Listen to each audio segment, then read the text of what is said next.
The Cask of Amontillado by Edgar Allan Poe. The 1,000 injuries of Fortunato I had borne, as best I could. But when he ventured upon insult, I vowed revenge. You, who so well know the nature of my soul, will not suppose, however, that I gave utterance to a threat. At length I would be avenged. This was a point definitively settled. But the very definitiveness with which it was resolved precluded the idea of risk. I must not only punish, but punish with impunity. A wrong is unredressed when retribution overtakes its redresser.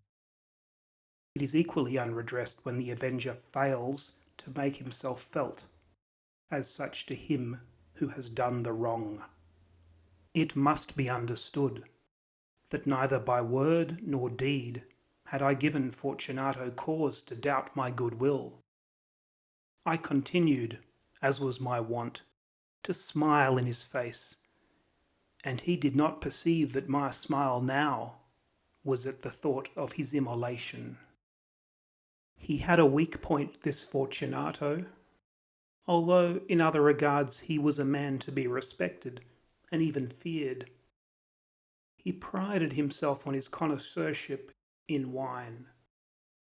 Few Italians have the true virtuoso spirit. For the most part, their enthusiasm is adopted to suit the time and opportunity to practice imposture upon the British and Austrian millionaires. In painting and gemmery, Fortunato, like his countrymen, was a quack. But in the matter of old wines he was sincere. In this respect, I did not differ from him materially. I was skilful in the Italian vintages myself, and bought largely whenever I could. It was about dusk one evening, during the supreme madness of the carnival season, that I encountered my friend. He accosted me with excessive warmth, for he had been drinking much. The man wore motley. He had on a tight-fitting, party-striped dress, and his head was surmounted by the conical cap and bells. I was so pleased to see him that I thought I should never have done wringing his hand. I said to him, "My dear Fortunato, you are luckily met. How remarkably well you are looking today. But I have received a pipe of what passes for Amontillado, and I have my doubts." "How?" said he. "Amontillado? A pipe? Impossible. And in the middle of the carnival?" "I have my doubts," I replied. "And I was silly enough to pay the full Amontillado price without consulting you in the matter. You were not to be found, and I was fearful of losing a bargain." "Amontillado?" "I have my doubts." "Amontillado?" "And I must satisfy them." "Amontillado?" "As you are engaged, I am on my way to Lucchese. If anyone has a critical turn, it is he. He will tell me. Lucchese cannot tell Amontillado from sherry. And yet some fools will have it that his taste is a match for your own. Come, let us go." "Whither?" "To your vaults." "My friend, no. I will not impose upon your good nature. I perceive you have an engagement. Lucchese, I have no engagement. Come." "My friend, no. It is not the engagement, but the severe cold with which I perceive you are afflicted. The vaults are insufferably damp. They are encrusted with nitre. Let us go, nevertheless. The cold is merely nothing. Amontillado. You have been imposed upon. And as for Lucchese, he cannot distinguish sherry from Amontillado." Thus speaking, Fortunato possessed himself of my arm. Putting on a mask of black silk and drawing a roquelaire closely about my person, I suffered him to hurry me to my palazzo. There were no attendants at home. They had absconded to make merry in honour of the time. I had told them that I should not return until the morning, and had given them explicit orders not to stir from the house. These orders were sufficient, I well knew, to ensure their immediate disappearance once and for all, as soon as my back was turned. I took from their sconces 2 flambeaux, and giving one to Fortunato, bowed him through several suites of rooms to the archway that led into the vaults. I passed down a long and winding staircase, requesting him to be cautious as he followed. We came at length to the foot of the descent and stood together on the damp ground of the catacombs of the Montresors. The gait of my friend was unsteady, and the bells upon his cap jingled as he strode. "The pipe," said he. "It is farther on," said I. "But observe the white webwork which gleams from these cavern walls." He turned towards me and looked into my eyes with 2 filmy orbs that distilled the rheum of intoxication. "Nitre?" he asked at length. "Nitre," I replied. "How long have you had that cough?"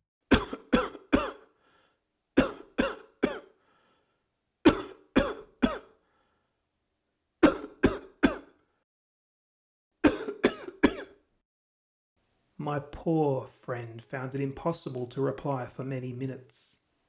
"It is nothing," he said at last. "Come," I said with decision, "we will go back. Your health is precious. You are rich, respected, admired, beloved. You are happy as once I was. You are a man to be missed. For me it is no matter. We will go back.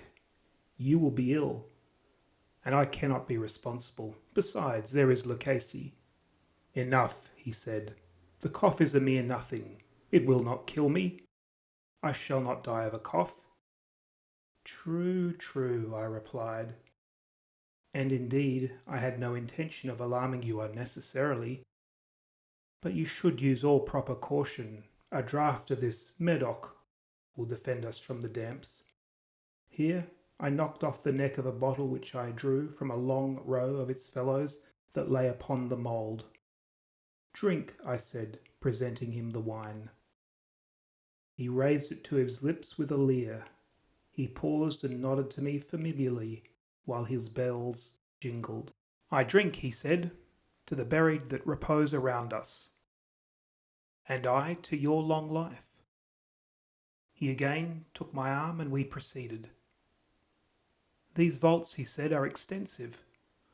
"The Montresors," I replied, "were a great and numerous family." "I forget your arms." A huge human foot door in a filled azure. The foot crushes a serpent rampant whose fangs are embedded in the heel. And the motto? "Nemo me impune lacessit." "Good," he said. The wine sparkled in his eyes and the bells jingled. My own fancy grew warm with the Medoc. We had passed through walls of piled bones with casks and puncheons intermingling, into the inmost recesses of the catacombs.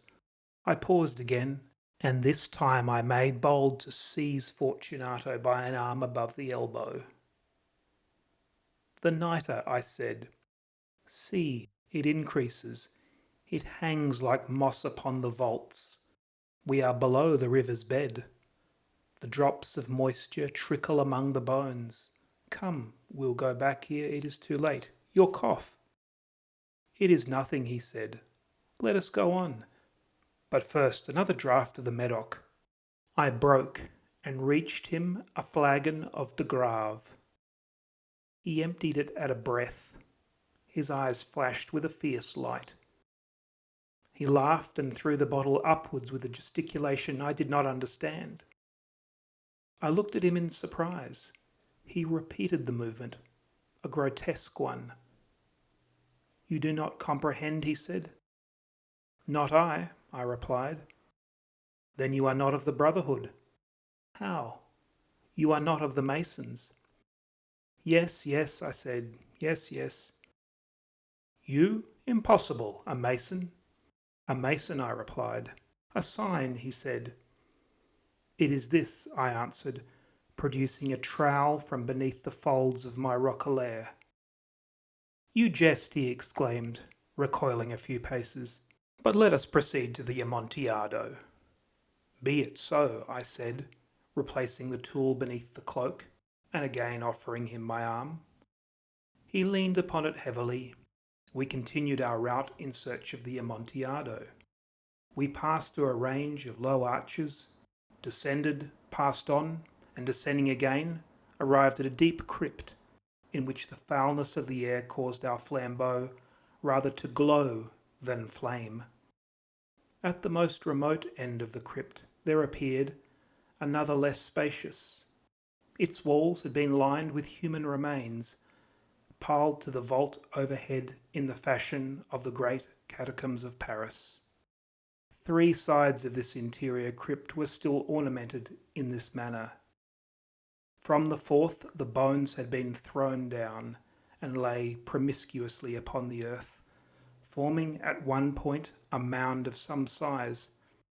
Within the wall, thus exposed by the displacing of the bones, we perceived a still interior recess, in depth about 4 feet, in width 3, in height 6 or 7. It seemed to have been constructed for no especial use in itself, but formed merely the interval between 2 of the colossal supports of the roof of the catacombs, and was backed by one of their circumscribing walls of solid granite. It was in vain that Fortunato, uplifting his dull torch, endeavoured to pry into the depths of the recess. Its termination, the feeble light did not enable us to see. "Proceed," I said. "Herein is that Amontillado. As for Lucchese—" "He is an ignoramus," interrupted my friend, as he stepped unsteadily forward, while I followed immediately at his heels. In an instant he had reached the extremity of the niche, and finding his progress arrested by the rock, stood stupidly bewildered. A moment more and I had fettered him to the granite. In its surface were 2 iron staples, distant from each other about 2 feet, horizontally. From one of these depended a short chain, from the other a padlock. Throwing the links about his waist, it was but the work of a few seconds to secure it. He was much too astounded to resist. Withdrawing the key, I stepped back from the recess. "Pass your hand," I said, "over the wall. You cannot help feeling the nitre. Indeed, it is very damp. Once more, let me implore you to return. No? Then I must positively leave you. But I must first render you all the little attentions in my power." "The Amontillado!" ejaculated my friend, not yet recovered from his astonishment. "True," I replied, "the Amontillado." As I said these words, I busied myself among the pile of bones of which I have before spoken. Throwing them aside, I soon uncovered a quantity of building stone and mortar. With these materials, and with the aid of my trowel, I began vigorously to wall up the entrance of the niche. I had scarcely laid the first tier of my masonry when I discovered that the intoxication of Fortunato had in a great measure worn off.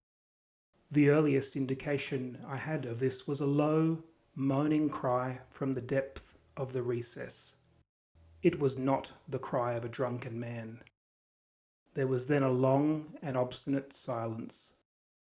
I laid the 2nd tier, and the 3rd, and the 4th, and then I heard the furious vibrations of the chain.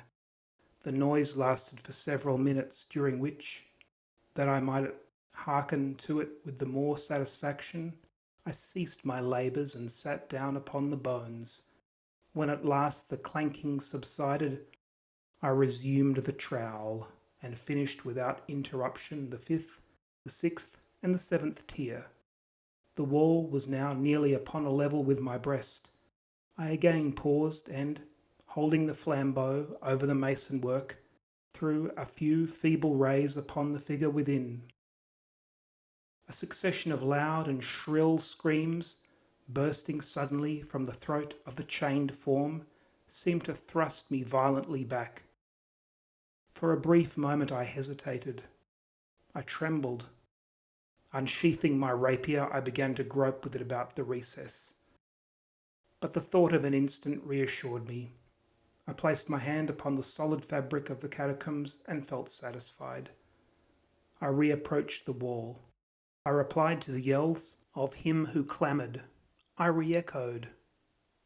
I aided. I surpassed them in volume and in strength. I did this, and the clamourer grew still. It was now midnight, and my task was drawing to a close. I had completed the 8th, the 9th, and the 10th tier. I had finished a portion of the last and the 11th. There remained but a single stone to be fitted and plastered in.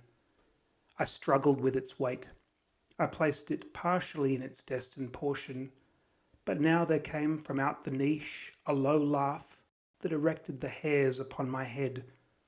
It was succeeded by a sad voice, which I had difficulty in recognizing as that of the noble Fortunato. The voice said, "Ha ha ha, hee hee, a very good joke indeed, an excellent jest. We will have many a rich laugh about it at the palazzo. Hee hee, over our wine, hee." "The Amontillado," I said. Hee hee, yes, the Amontillado. But is it not getting late? Will not they be awaiting us at the palazzo? The Lady Fortunato and the rest. Let us be gone. Yes, I said, let us be gone. For the love of God, Montresor. Yes, I said, for the love of God. But to these words I hearkened in vain for a reply. I grew impatient. I called aloud, "Fortunato!" No answer. I called again, "Fortunato!" No answer still. I thrust a torch through the remaining aperture and let it fall within. There came forth in return only a jingling of the bells. My heart grew sick on account of the dampness of the catacombs. I hastened to make an end of my labour. I forced the last stone into its position. I plastered it up. Against the new masonry, I re-erected the old rampart of bones. For the half of a century, no mortal has disturbed them. In pace requiescat.